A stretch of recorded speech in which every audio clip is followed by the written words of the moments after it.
আসসালামু আলাইকুম প্রিয় ভিউয়ার্স, ওয়েলকাম করছি আজকের এই ব্লগে। তো আজকে আপনাদেরকে দেখাবো আমার ছাদ কৃষির বেগুন গাছ। তো দেখতেই পাইতেছেন অনেকগুলা বেগুন অলরেডি আলহামদুলিল্লাহ ধরে আছে। এই দেখুন, আসলে ভিতরের দিকে দেখা যাচ্ছে না, জানি না, অনেক বড় বড় এগুলা। ক্যামেরাতে অত বড় বোঝা যাইতেছে না, বেগুনগুলো অনেক বড়। তো কী পরিমাণ বেগুন ধরছে, ফুল আসতেছে উপরের দিকে, প্রত্যেকটা পাতার গোড়া গোড়া ফুল। এই যে ছোট ছোট ধরে আছে উপরের দিকে। এই যে দেখুন, এই যে পাশ দিয়ে আরও আছে, এই যে উপরে আরও আছে, এই যে ফুল। তো যাই হোক, পরিচর্যা হিসাবে শুধু পানি দিই, আর আমি এই যে ইউরিয়া আর টিএসপি, ওই যে সাদা সাদা যেগুলো দেখতেছেন এগুলো টিএসপি দিই। 10-12 দিন 15 দিন পর পর একবার দিই, তবে পরিমাণে খুবই কম। দেখতে পাইতেছেন 1 চিমটি বা 2 চিমটি টিএসপি অ্যান্ড ইউরিয়াটা 1-1.5 চিমটি থেকে উপরে দেওয়া যাবে, বাট টিএসপিটা আপনি 2 চিমটি দিতে পারেন, যেহেতু এটা গলে খুব আস্তে আস্তে পানির সাথে। আপনি যখন পানি দিবেন পানির সাথে যাবে।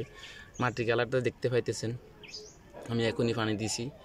আর এটা মাটির ভিতরে আমার আছে এই গরুর গোবর, প্লাস সাথে আছে আমার আপনার এই কাঠের ভুসি, চৌমেল থেকে যে কাঠের ভুসি, ওইটা 3 ভাগের 1 ভাগ কাঠের ভুসি, 1 ভাগ গোবর আর 1 ভাগ মাটি সংমিশ্রণে এটি একটি টব।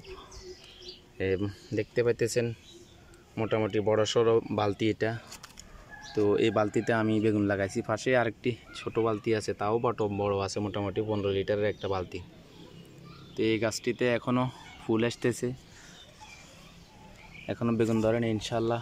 এই যে ছোট ছোট ফুল, উপরের দিকে আছে আরও ফুল। তো যাই হোক, আপনারাও চেষ্টা করেন এভাবে ছাদ কৃষিতে লাগানোর জন্য। তো শুধু পানি দিবেন একটু একটু, আর 12 দিন বা 15 দিন পর পর একটু টিএসপি ইউরিয়া দিবেন, আর 10-15 দিন পর পর একটু কীটনাশক স্প্রে করবেন বোতলের মাধ্যমে।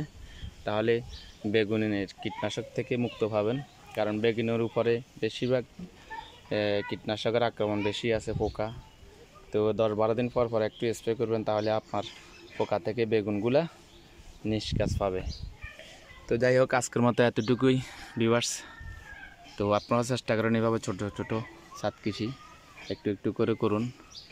তো এতে করে পরিবারের সবার জন্য হালকা পাতলা ছাদ কৃষি থেকে একটু যোগান হবে। আর আজ এই পর্যন্ত, ভালো থাকুন সবাই। ভিডিওটি যদি ভালো লাগে একটি লাইক করবেন। তো চ্যানেলটি যদি সাবস্ক্রাইব না করেন প্লিজ সাবস্ক্রাইব করবেন। আল্লাহ হাফেজ।